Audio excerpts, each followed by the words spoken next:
Hello and welcome to another episode of No Such Thing as a Fish, a weekly podcast coming to you from the QI offices in Covent Garden. My name is Dan Schreiber and I am sitting here with Anna Chazinski, Andrew Hunter-Murray, and James Harkin. And once again, we have gathered around the microphones with our 4 favorite facts from the last 7 days, and in no particular order, here we go. Starting with you, Chazinski. My fact this week is that Tibet is suffering from a shortage of butter sculptors. Are they? Yeah, this is people who make sculptures out of butter. When you say shortage, it means they must have some of them still, They do have some. but they must need a lot of them. I'm not sure that's the case, because if you had none, you could still have a shortage. It would just be an extremely severe shortage. I think that's when it starts being called an absence. Yes, yeah. So butter sculpting in Tibet is very popular and it goes back a really long way and it's part of their Buddhist celebrations. And so in the biggest Tibetan Buddhist festival, which is called the Monlam Festival, then the largest day of it is like the day when they light all these butter lamps and they make all these butter sculptures. And it's a way of celebrating Buddha and Buddha's victories. Yeah. Is it because he sounds a bit like butter? It's exactly because of that. I can't believe it's not Buddha. Yeah. I wanted to laugh, but I was laughing really hard inside there. It's got all the form of it. It's got everything. It's got everything. The reason I didn't laugh at it is because there is no such thing as I can't believe it's not butter anymore. That's true, they changed their What? name. Yeah, they changed the name to I can't believe it's so good for everything. What? And I'm not sure it is good for everything, is it? No, it's not as versatile as they're claiming. But they Not might. good for building houses. But it's good for instance. building statues. Yeah. Well, I can't believe it's not butter. Is Yeah, it? maybe. I don't think that's the reason you didn't laugh. No. It's a supplementary fact to an unfunny joke. Actually, I think it is because when you said it, that was what was going through my brain, Right. rather than what a great joke. So they specifically use yak butter as opposed to cow milk. Is that different? Is it more like marble? It's yes, exactly. It's a solid substance. Yeah, it's a lot thicker. Is it? Yak butter generally is used for most things in Tibet. I was talking to my auntie Bettina. She lived in Tibet, and I as a child I went to Tibet in 1994, and it was my friend's birthday up there, and we had a yak cheesecake. It was made from yak butter and yak cheese. It was we couldn't get the knife into it. It was so hard. The chef was experimenting with new uses of yak for these sudden Western meals. So they also had yak pizza that they were trying to work on as well, which was using yak butter as well. But yeah, Although so when you say it's used for most things, I think that is a bit like I can't believe it's not butter saying it can be used for everything. Slightly, I mean, but- do you ride on yak butter? Well, according to Bettina, my auntie, she said that it would be used in place of, say, blue tack. So I guess like yak tack. Wow. And A blue yak. blue yak, sorry. Do they use it medicinally? They use it as moisturizer. Okay. Yep, and they also, my auntie said people used to use it, and she did as well, as a barrier because the winds would be so painfully cold as they were hitting your face that it was a sort of like masking device to stop the cold wind from... So it's like as a balaclava. Yeah, exactly. It's like a moisturizer balaclava. Sometimes, though, a slice of bread will blow into your face and it'll just stick there, and then if another one hits you the other way, You turn into a there's a sandwich. real risk that you'll be picked up and eaten. They use it for their main tea as well. Yak butter tea they is do. their traditional drink. Is it nice?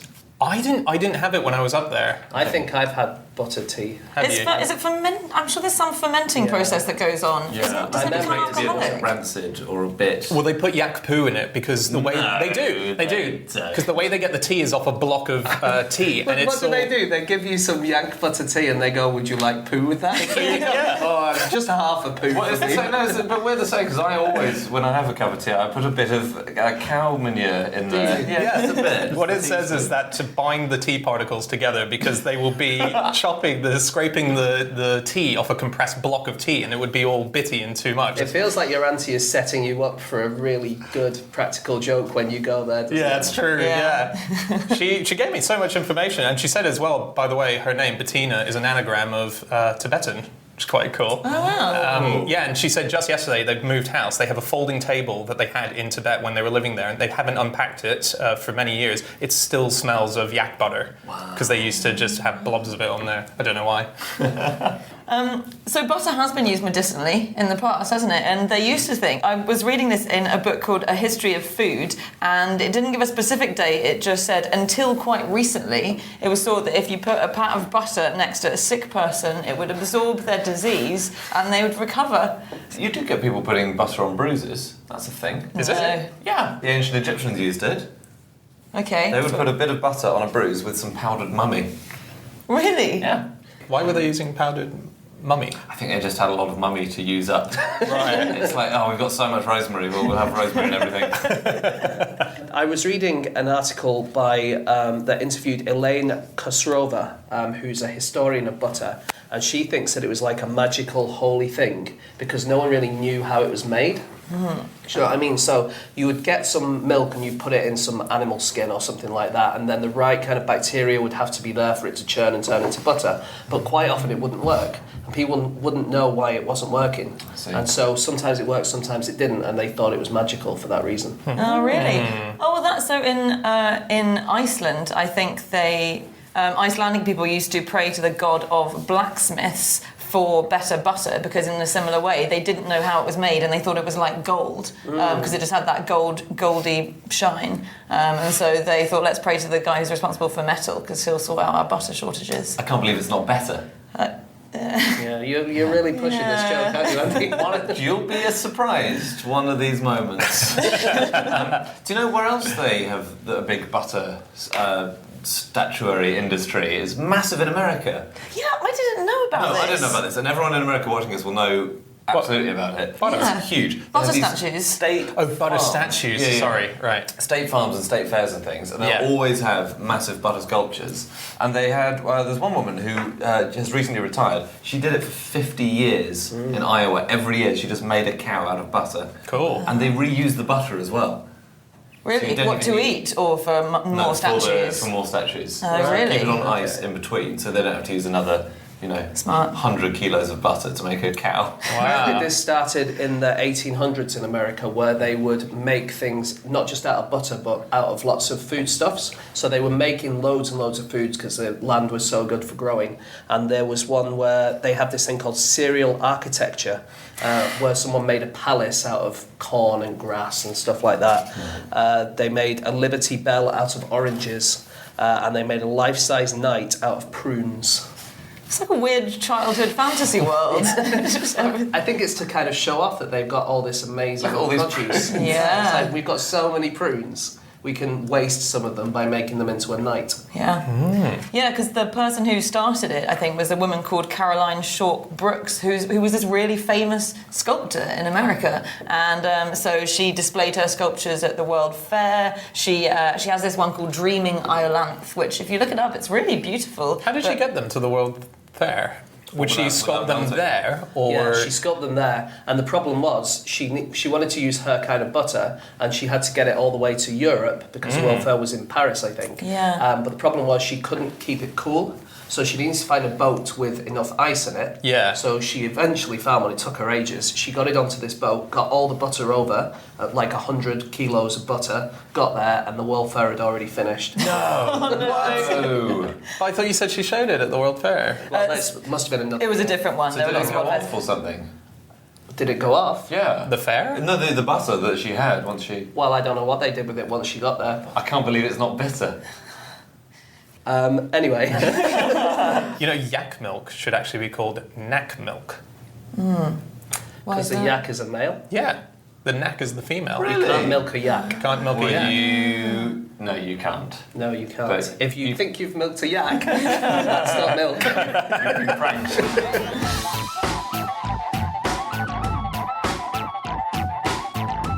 Time for fact number 2, and that is my fact. My fact this week is that you can email any one of the 70,000 trees in Melbourne, Australia. Okay. Cool. An individual email to any one of their 70,000 trees. Have you done so? I have not, no. I'd rather think you should have done. Well, a lot of people have, though. So what happens is this was a project that was set up in 2013.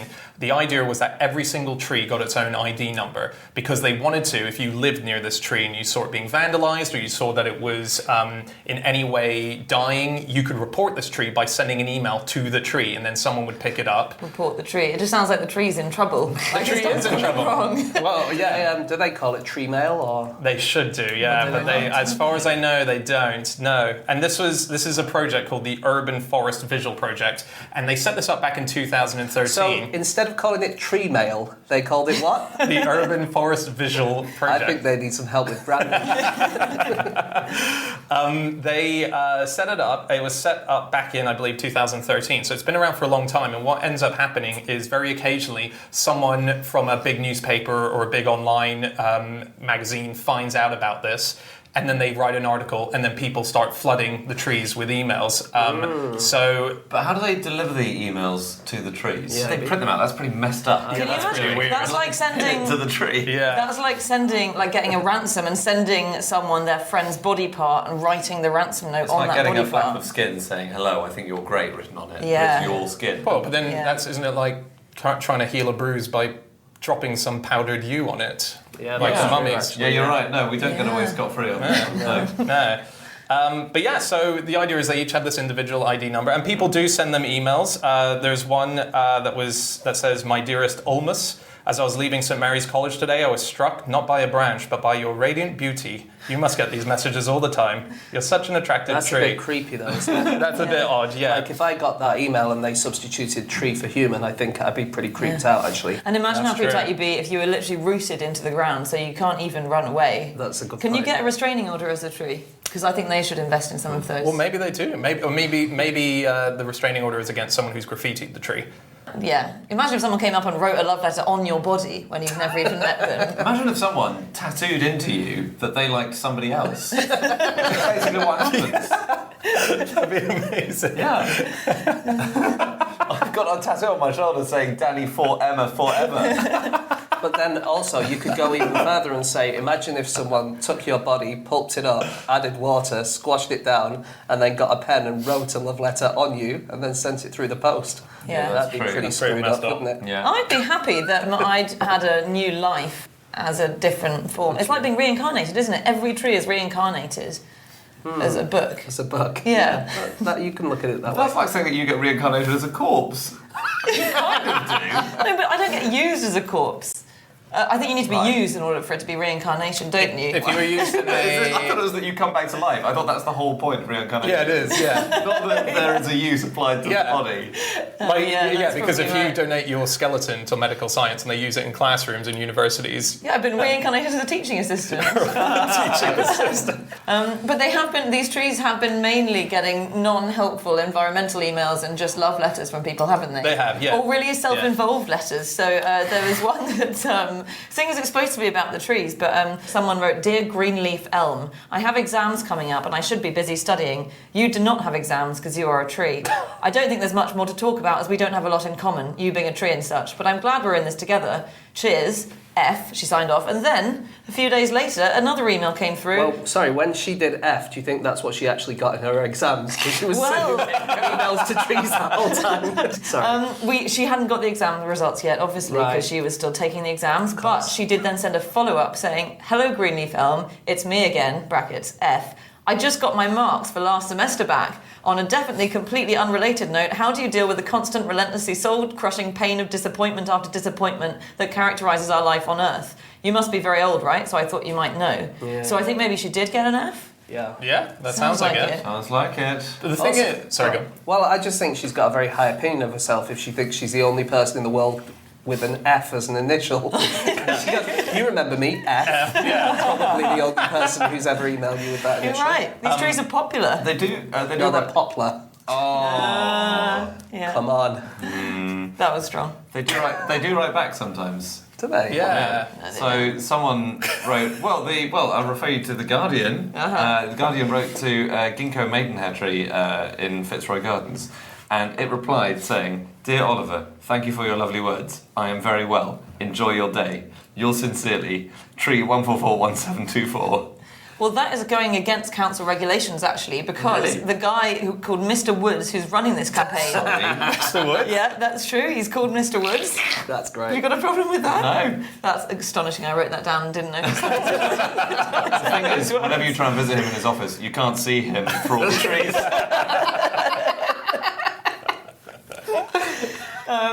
So Mr. Woods said that while these emails are highly amusing, the team remains vigilant in making sure they only reply to authentic requests. Which Oh. it sounds like that wasn't. Because as he said, the whole point of this project was that it would be no cost to the council, so they can't be wasting taxpayers' money spending their entire time replying to these mails. Well, that's true. I've got an example here where someone wrote to a willow leaf peppermint tree, ID 1357982. It said, "Hello, Mr. Willow Leaf Peppermint," or should I say, Mrs. Willow Leaf Peppermint? Do trees have genders? Regards. The tree wrote back saying, "Hello, I am not a Mr. or Mrs. as I have what is called perfect flowers that include both genders in my flower structure. Kind regard, Mr. and Mrs. Willow Leaf Peppermint, brackets, Right. same tree." So they do send back stuff about education. Yeah. Is that the whole point of this then? Is it an educational tool? No, I think maybe the replies will be, but it's genuinely for the fact that they want to use citizen reporters for the maintenance of their... So actually all it They're is... dying. I Yeah. think lots of the trees in Melbourne are going to die of old age over the next 20 years or so, about 40%, and so they need to replace them and maintain the ones they've got quite carefully. So what you do is they have a map and it shows all the trees in Melbourne. So if you're walking through Melbourne and you see a tree that's damaged and you click on the icon, all it does is it sends an email to the council and the subject line is information about tree XYZ. And all their little icons are either red, amber, or green, aren't they? And the red ones are the ones that are going to die soon. Oh, really? Yeah. Because the Atlantic article I read about this story said that this is obviously ways for people to sort of get you invested in things in your country or in your city that have problems. In Hawaii, they have tsunami sirens, and they have an adopt a siren thing. So you go to a map, you see where you live next to one. Do you get sent a photo of it every Christmas? Exactly the same. Yeah. Doing so well, still flashing. Yeah, but you test it and stuff. You have to sort of be responsible to make sure that the maintenance of it is still okay. I thought you didn't have to. I looked on the website and said if you choose to, it's called Adopt a Thing. Right. The thing. And they say if you choose to adopt a thing, you're under no obligation and have no responsibility to actually report problems with the thing. Wait, so what are you doing for it? I think you just give a bit of Just money. give money, yeah. Right. Like when And you get adopt to a goat. say, you get to say in parties, I adopted a tsunami warning. Yeah. Which is pretty cool. But the thing is, in Not Melbourne... if the place gets hit and you didn't Yeah, give a warning. that's true. Yeah, then you're kind of... Well, it's not that you has to give the warning. I guess you're relying on the sirens. Yeah. It's not like a job swap Yeah. where Right. you go and stand on the coast looking worried and the siren Goes goes to the party. What's your name? So on inanimate objects Yeah. and sort of personifying them and getting into contact with them, there has been a study done recently which shows that if you are lonely, you're more likely to see inanimate objects as being human-like. Oh. So you'll start, hello Mr. Cushion, or whatever. If Yeah, you're right. But these microphones really do very closely resemble a beautiful man, I think. Don't you think? Sure. Oh, Yeah. a beautiful man, yeah. Is it that you're lonely so you make inanimate objects more human?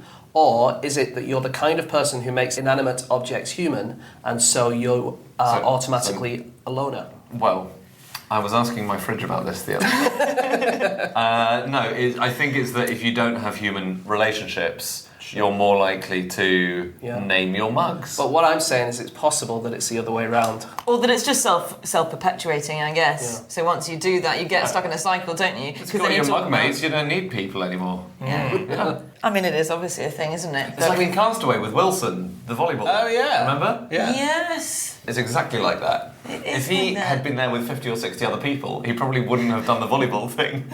That would have been, and then he would have been a real weirdo in that film if he had painted the face on the volleyball, despite them having a thriving society. But then weirdly, he probably would have been outcast from the society and then he would have needed to Yes. personify the volleyball. Yeah, you're right.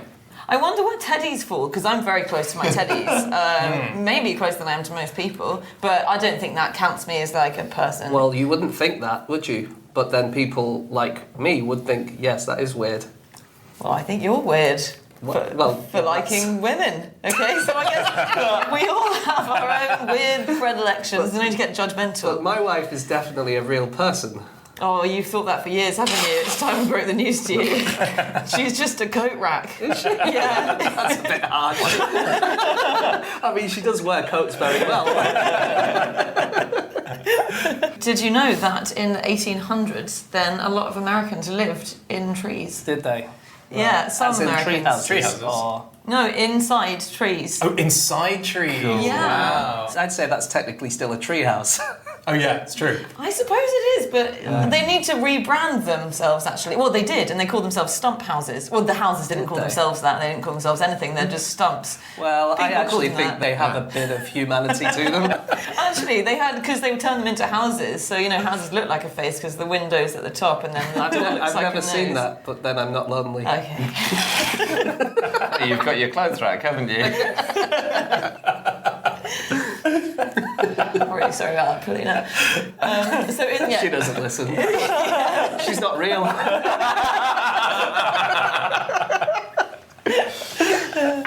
So, in the 19th century, there was a lot of logging in America, up in the northwest, up in Oregon and Washington, and then into Canada. And people would leave the stumps of the trees that they were logging because they're not that useful because the grain's really uneven in the stumps, I think. And then a lot of people were immigrating to these places at the same time, and they would kind of turn the stumps into homes because it was very cheap. So some people lived inside tree stumps, or they turned them into storage sheds, so they became chicken houses or pig pens. Sometimes they'd modify them and make them into dance floors, apparently, and they'd have stump dances. That's Because if you get a big tree stump, they'd flatten it out. Because they are absolutely massive, aren't they? Yeah. Which trees are these? They'll be like redwoods and Yeah, stuff, okay, so right. sequoias, they'll be really big. Yeah.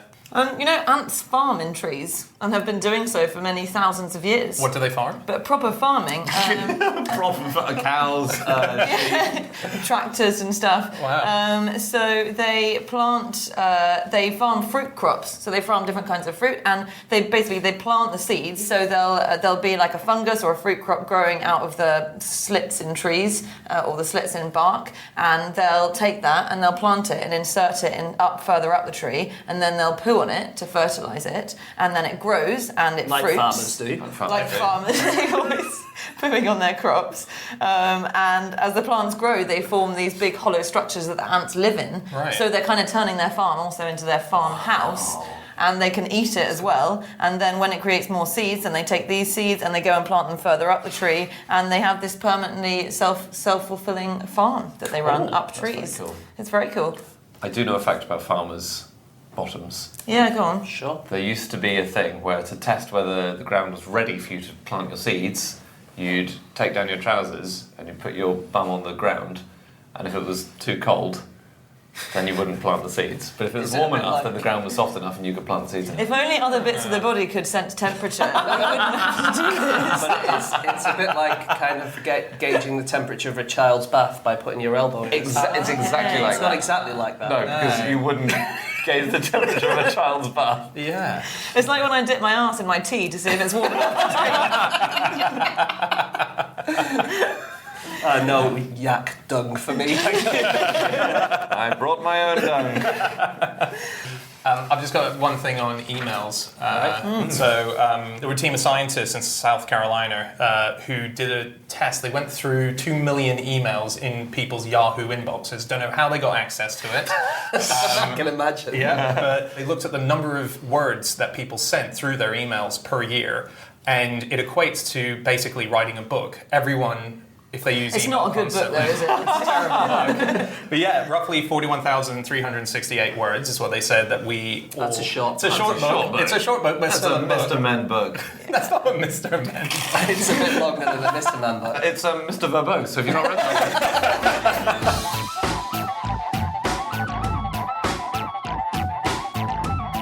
Okay, it is time for fact number 3, and that is James. Okay, my fact this week is that the world's hottest chili is not meant to be eaten, it's meant to be used as an anaesthetic. Is it like one of those fable things where it's like, oh, my arm really hurts, and then someone stamps on your foot, and you're like so distracted by It's the. actual, it can numb you, basically. It's Right. incredibly strong.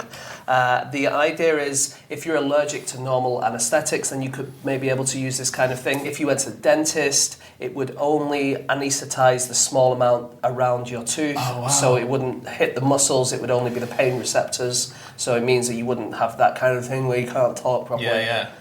Do they turn it into a gas, or is that what they're working on at the They're moment? still working on Right. it. It would be a chemical, so I suppose they would inject it. Yeah. So how is it? Because obviously, usually what chili does is it ignites your pain receptors. It's not even a taste. Capsaicin is something which makes you feel pain, but yet this is numbing pain. Yes, so it's... Explain that, James.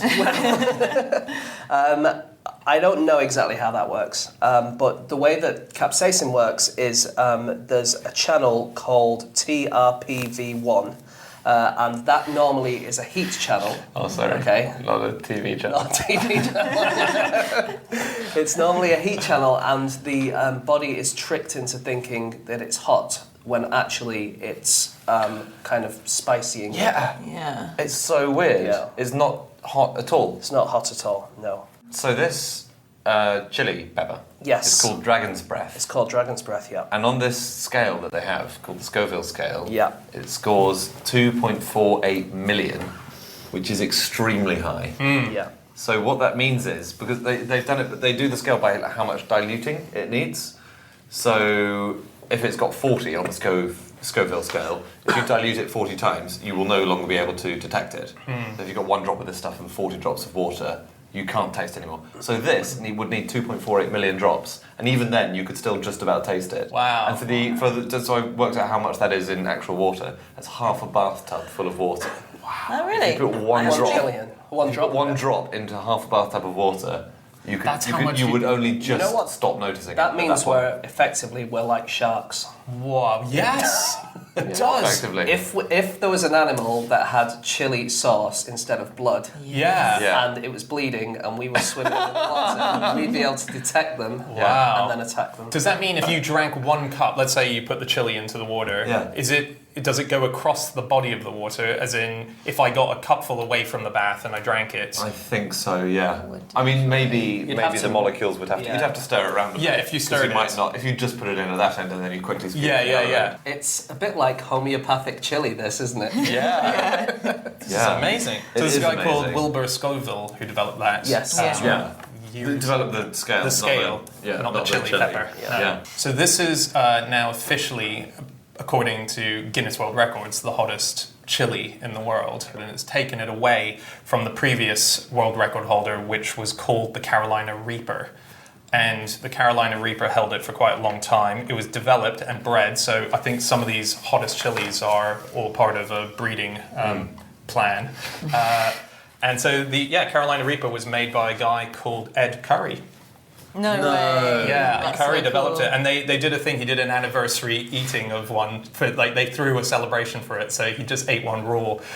And his quote, as he was eating it, sort of started normal, and then he started going bright red. His face, they say, was blood red. His eyes were watering. His quote has a lot of ... because he couldn't. So he goes, I'm losing the ability to talk. Wow. That's his official quote from his anniversary of the Carolina Reaper. It can make you hallucinate, can't it? Yeah. Or it did. There was a guy called Ian Rothwell who in 2013 became the first person to eat a whole plate of the world's hottest curry. It's called The Widower. And the reason he did it, he's a doctor, so maybe he should have known better, but the reason he did it was that his Because he daughter... hated all of his underpants. He didn't wear all of his underpants in one go. I think I would. Do you not take your underpants down when you go to the toilet then? Why would that? Absolutely not, Dan. Don't be disgusting. Don't want to ruin that toilet. So this guy, no, his motivation was that his daughter Alice brought a boyfriend home, and the boyfriend was relating this story about him and his friends had tried this curry and they couldn't get through more than a couple of bites, and the dad was obviously trying to impress this boyfriend, so it was like, I bet I can do the whole plate, and he did it, and he actually said it was okay. So he said he had to take a short break halfway through because he felt really sweaty, and he did start hallucinating, and people told him he started hallucinating because he obviously can't remember it. But aside from a few tears in his eyes and a short period of hallucinating, he was cool and collected and seemed to cope very well. I thought, was this not the guy who went for a walk halfway through and started weeping and stuff like that? Is that him? He went for a walk halfway through because his eyes were watering. Right. But I don't think he was crying with sadness. He was just He crying. was probably crying with joy about how impressed his daughter's boyfriend was going to be. I can kind of understand that because when I first met my father-in-law, who's Russian, he Right. basically, we ended up drinking a lot of vodka, which was almost like competitive vodka Right, drinking. but did he God. say, I bet I could drink those 3 bottles of vodka? No, but you no- just wait, Sonny. There was an implication there, I think, which Yeah. was because in like Russia and probably everywhere, if you have a shot of vodka and you're doing it in a social way, it's basically I'm down in mine, you're down in yours kind of thing. Right. And then it's another one, and then it's another one, and then it's another one. Wow. And then next thing I knew, I was invading Ukraine. Did you get so drunk you mistook Polina for a hat stand? So the weird thing, right, Yeah. is that birds don't have any problems eating chilies, right? They eat loads of chilies, often really hot ones. Right. They're fine. They Okay. don't panic, they don't lose pants, they don't hallucinate, they don't That cry. guy's son-in-law must be really impressed by. He's probably a bird watcher. So birds hate it. Birds are fine, but mammals hate them, right?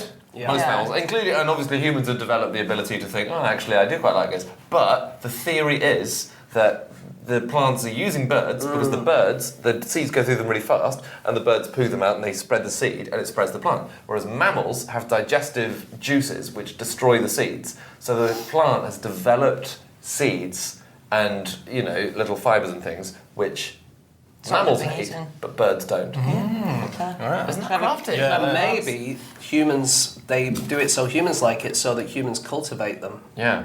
I found a couple of spiciest foods and drinks that use chili in them. Yeah. I found a bottle of vodka. So they use a chili, which is the Naga Yolokia chilies. Have you heard of those? I've heard of the Naga ones because that's from Naga in India, isn't it? Right. I think are they the ones that? Yes, I think they're from Assam, and they were the hottest chili until 2007. Yeah. And they're a genuine hottest chili, like they've been used in cooking for hundreds of years. Yes, exactly. Yeah, so they use that in a vodka, and they, on the Scoville scale, are 250,000. So they're quite far down from your hottest ones these days, which were in the millions, I believe you said Yeah. earlier. It's quite interesting, that chili, because it's been really good for Indian farmers because it got that boost from the Guinness World Records, and so suddenly lots of people were ordering it, and it's quite expensive. And also now they're using it in crowd control, so they've started making the chili into a spray, and they also, farmers use it to repel elephants because elephants aren't birds, they're mammals, so they don't like it. Right. And so actually, a lot of Assam's Hang on, farmers. sorry, not an Yeah. elephant. Apart from Dumbo. Oh, yeah. I'm wondering if he might like chili. God, who knows? He's really on the cusp, isn't Because he? if you think about it, he could probably pollinate quite a lot of... Yeah. Or he could spread Loads. seeds, couldn't he? Very Yeah. effectively. Because they poo a lot, don't they? Yeah, they Yeah. do. Oh, yeah. Is that what Dumbo was about? Him spreading chili seeds? I've not seen it, but yeah, Yeah. probably. not? Yeah, no. You've not seen Dumbo? Dumbo is great. Anyway, that's very cool. So yeah, being used by the police. Wow. Yeah, because pepper spray is effectively chili, isn't it? Yeah. Yeah. That bloke, that doctor trying to impress his daughter's boyfriend. Just wait till you see. Flies to India, gets involved in a riot. Simon, are you watching? Maybe if he got shot by an arrow by the Aztecs, because they used to put chili on the end of their arrows. I read that the Wow. Aztecs used to throw chilies at their enemies, and I thought that can't possibly be right. Apparently Japanese ninjas did. Throw Not chilies, but chili powder. Yes, okay, that makes chili sense. powder, if you're close up, might But do not- the trick. yeah. Because I thought it would be impossible to get the chili into someone's mouth from a distance. Yeah. It's possible to throw a Malteser into someone's mouth from a distance. But don't they have to be compliant? So you have to say to your enemy, it's just a Malteser. Before the battle, can we take part in a traditional ritual of see if you can get the Malteser into the enemy's mouth?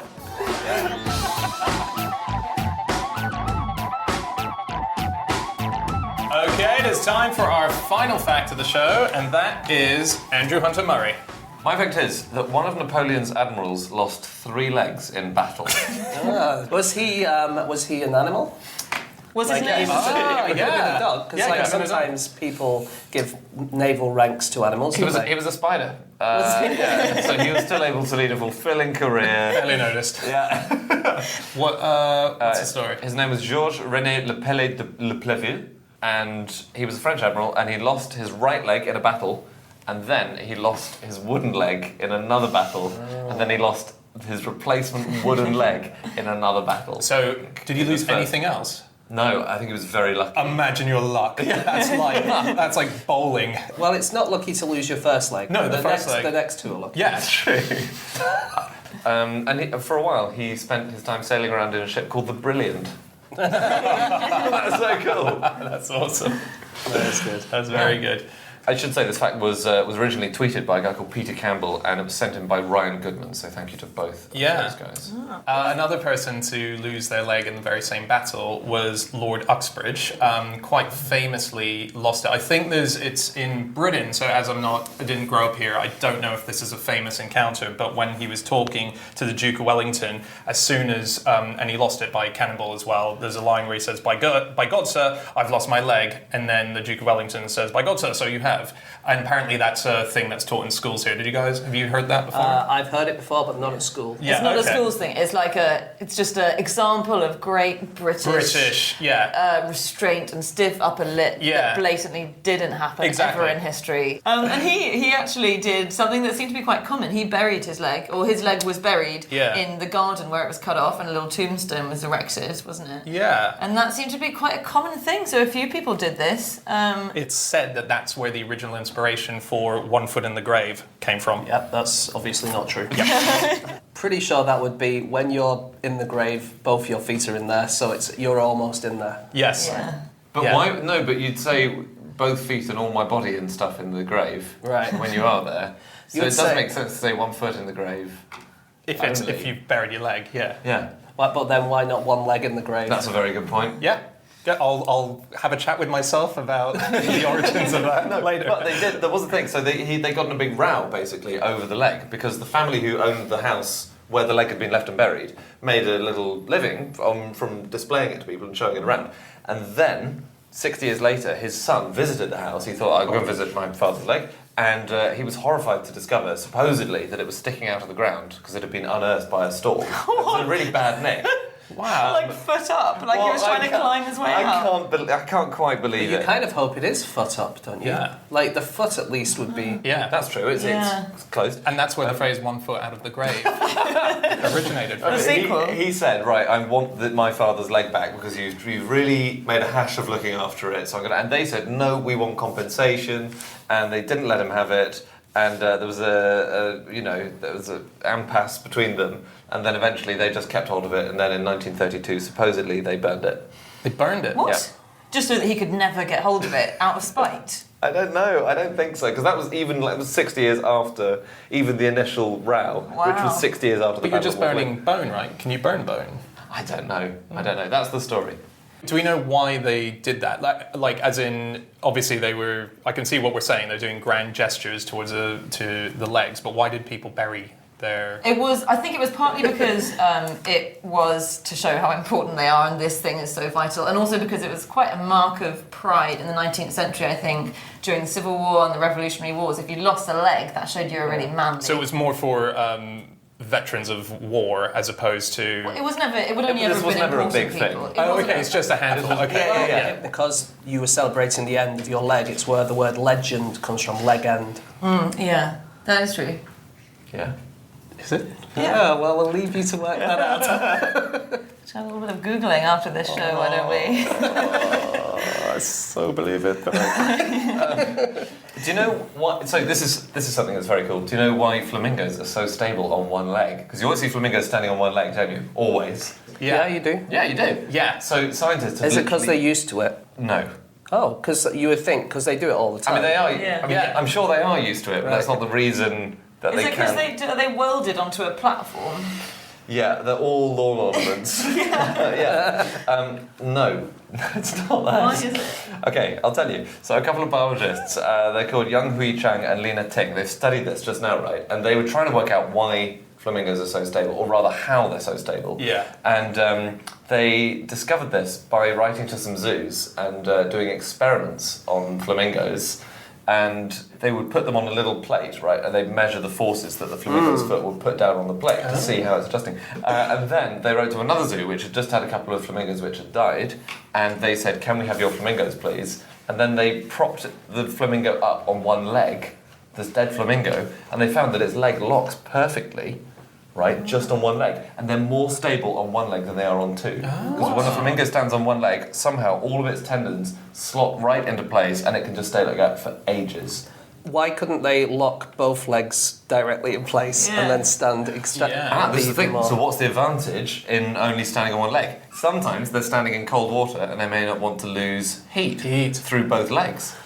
Is that right? Isn't it also that they don't want both feet to be frozen in ice? Sometimes they get. I've read that. I've also read once that they said that they have it so that there's fewer legs for fish to bash into.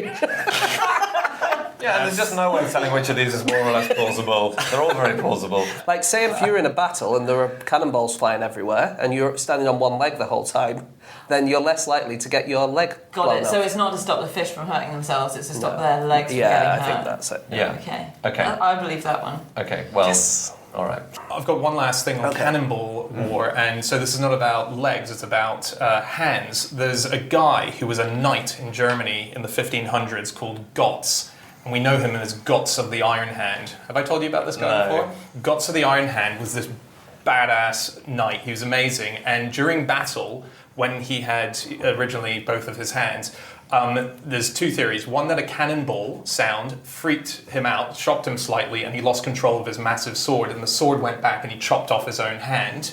The second theory... Unlikely. Unlikely. The second theory is that a cannonball took it off. More likely. Yeah, so what happened is that they replaced his hand with a prosthetic hand which was made out of iron, so he became Gotz of the Iron Hand. Right. And it had sort of joints in it so that the knuckles could hold the stirrup of the horse that he was riding, that it could hold around the sword. And he was so famous that he published an autobiography, and it was translated into a play by Goethe, who wrote this whole play about Gotz of the Iron Hand, which is still published in Germany, very famous. And there's a line in it which is thought to be either real or just Goethe was inspired by his sort of badass nature, which is the most famous line in the whole play, which in English is translated as, "Tell him he can kiss my ass." And that is still a slang put down in Germany today. It's actually a slang put down in England. But as a direct derivative of Gotz of the Iron Hand. Tell him amazing. he can... So wait, Kiss my ass. is that where we got Kiss My Ass from? It doesn't feel like it. I can't believe it's not Goethe. Oh. There we go. End the show. Absolutely. Yeah.